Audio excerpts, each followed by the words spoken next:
And then this is a quick walk around video for a Honda Civic, and it's a 1.6 SR diesel. Fabulous looking car, facelift model, 2015. White always looks fantastic on these because it's with the black trims, grille, privacy, black roof. It just all comes together beautifully. Just 38,000 miles on this one. Really lovely low mileage car. Going around the car for you. Front of the car, lights and lenses are clear and intact. There's no cracks or condensation in them. Bonnet is very clean indeed. So we've got a shadow out of the way, so it's early in the morning, so I have to park in the shade because the sun's too low, but bonnet's very, very clean indeed. Near side of the car, lovely and smooth in the panel work.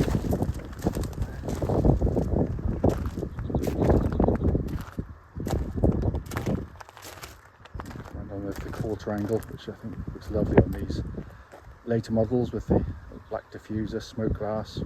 It's absolutely stunning. Back again, all very nicely clean. Off side of the car, driver's side, again, absolutely mirror smooth down the panel work there. Can't see any indentations jump out at all. It is a lovely car.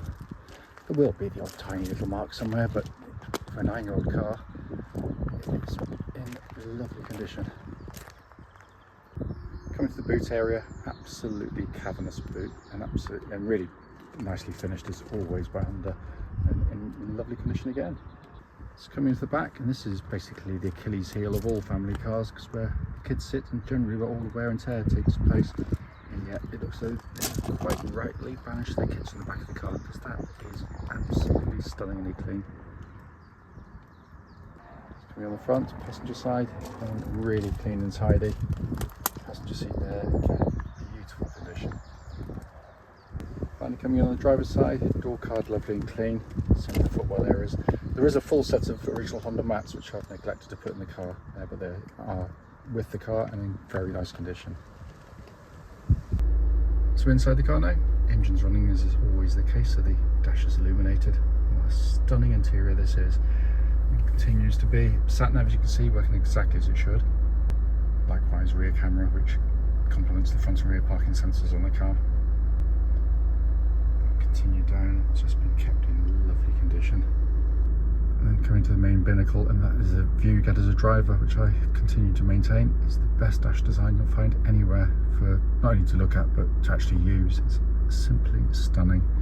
And you can see there, engine's running, there's no warning lights on the dashboard. If I pan in, hopefully you can see 38,310 miles currently recorded. Finally, just to show you, owner's manual pack and lock and wheel nut key, all home present with the car. Right then, this is a quick road test video, and this is for a Honda Civic 1.6 SR diesel.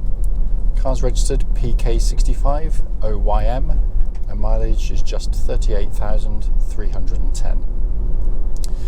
The reason we do these videos is very, very simple indeed. It's to ensure that if anyone's looking at any of the cars we're advertising, they actually get to see that very car in operation. And the reason we've always felt it important is because, like lots of people, we've been to see cars which have looked absolutely fine in photographs or description, but only to get there and find out there's actually an obvious fault that shows up when you drive the car and is immediately obvious to you. Also done on these very quiet country roads. There's a beautiful part of Gloucestershire, and this actually forms part of the road test route we take our customers on, and the hope is, of course, it'll be representative of what you'd feel yourself if you went on test drive in the car. So coming to the car itself, been beautifully looked after mechanically, it really has, and it's immediately obvious when you drive the car. It feels absolutely as tight as a drum. Engine starts instantly and settles to a smooth, even idle. There are no warning lights on the dashboard at all relating to the engine or any other part of the car, and temperature gauge is running at a third, which is exactly where it's meant to be on a Honda vehicle. The engines are superb. It does all that you want from a diesel in terms of economy, and the economy comes relatively easily to these. It's not one of these you have to be really overly sensitive with, but notwithstanding that, you should still drive to the little prompts, gear changes, that kind of stuff. Smooth driving gets you more economy. I've owned numerous of these. When I'm just driving around, generally I'm getting about 60-ish to the gallon. When I'm going on longer trips down to Dorset or to see friends, it'll be over 70. So they are very fuel efficient. Being a Honda, they are incredibly tough and reliable over huge mileages, but just with good regular maintenance.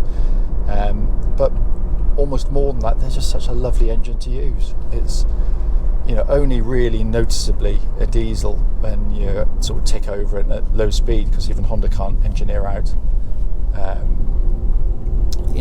what is part of a diesel combustion. But on the move, it's smooth, it's quiet, put your foot down, it picks up with real vigour. It's just a really pleasant unit. Engine then feeds through into the clutch and gearbox. Clutch in the car, as you'd expect with such a low mileage, absolutely spot on. Bike point's exactly where it's meant to be. It's nice and smooth in operation. The gearbox is an object lesson to other manufacturers and just how to do a decent gearbox in a front-wheel drive car. The reason being is that, like most front-wheel drive cars these days, the gear stick here is actually joined to the gearbox by cables, not by mechanical sort of rods, or it doesn't go directly into a gearbox. And unfortunately, that does mean that lots of gearboxes can feel vague, lifeless, light, just detached, really detached. This, even though it doesn't, feels like it goes directly into the box underneath.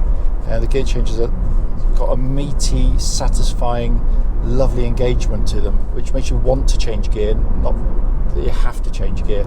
And that feels exactly as it would have done when it was new, just zero wear in it.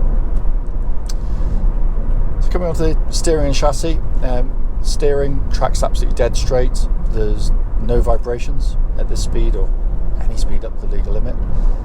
But it's a lovely setup, nicely weighted. It's when you go through corners like this, turn in, hardly any movement because it's quite quick. But it's pinpoint accurate. But it never ever feels vague, never feels nervous on the road, never unsettles the car, and it works beautifully in harmony with the chassis. The two work together superbly, which isn't always the case. Sometimes the steering's too quick for the chassis or too slow, but this is just dialed in perfectly. The body control when you go through corners, because it's a car that can satisfy two roles. For those who just want a reliable family hatch to get you from A to B comfortably, does it brilliantly. Ride comfort's exceptionally good. The damping is beautifully judged for modern roads. But for those who enjoy more enthusiastic driving, it still has that sort of vigour that you get from Honda Civics. They have something, there's a keenness to their chassis there, where they like to change direction. They flow really nicely. So if you enjoy your driving, they're a lovely car to drive. Incidentally, no knocks, clonks, rattles or anything for the suspension at all, so all in fine order. And the surface here is literally like the surface of the moon, which is why I talk about it there, generally speaking. Brakes on the car are absolutely superb, powerful, no pulsing, no vibrations going back through the brake pedal at all. It's all in very, very, very good condition. It is going to be heading off for an independent MOT, hopefully in the next couple of days. So they'll be checking all this anyway, but we've checked it all, we know it's good, so it should be fine. And then we come inside, you've got this stunning interior, which is in beautiful condition, and as with all Honda Civics, superbly put together. They are very, very well made cars.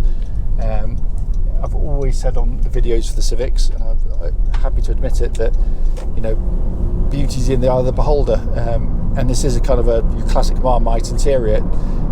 Some will like it, some won't. I completely get that, but what is unarguable, despite what you're looking at, is that it works brilliantly ergonomically, and that's the whole point of it. It's not just because it appeals to my eyes. I think it's wonderful, especially at night when it's all illuminated, it looks stunning. But what it does brilliantly, because it's easy to use. You get in, the most conventional part is the centre stack here. You've got a big Garmin based sat nav system, dead easy to use. you've mastered it within a couple of attempts of using it. Down below that, you've got a dual zone climate control system, so you can have different temperatures side to side on the car. That pumps out nice cold air, by the way, as well. I've checked a nice warm workshop earlier on. All of the switchgear has that classic Honda, beautifully damped, high quality feel to everything you press. But my favourite part of the dash is this in front, this two-tier design, because it's just so clever. It really is. You know, the information you're going to look at most commonly as you're driving along is mounted on the upper deck, so you're not having to look down off the road, and that's the beauty of it. You've got an information display panel up there. You can different trip information, but what's nice is if you got a little display for your climate control down here, but when you change fan speeds or anything like that, or direction of flow, you get a much bigger display comes up there, and the same with radio functions as well. But the one, you know, we should all be looking at most regularly is your speed, and there it is, all by itself, white on black on dials, and it's just so easy to see. So as you're driving along, if you're looking at the road, you're looking at pedestrians, cyclists, horses, cars, whatever, you can see the speed out of your corner of your eye without taking your eyes off the road. It is absolute genius. And to Honda's eternal shame, as I always say, that they've now decided to go back to a more conventional display on the later ones, which is lovely to look at, but I just think that is just much better for road safety. Down below that, a more conventional podder dials, rev counter, flanked either side by temperature and fuel gauges, and then finally you've got this lovely leather-bound steering wheel, which is in excellent condition again. It's a lovely car. I cannot fault it. It's these are high quality machines indeed.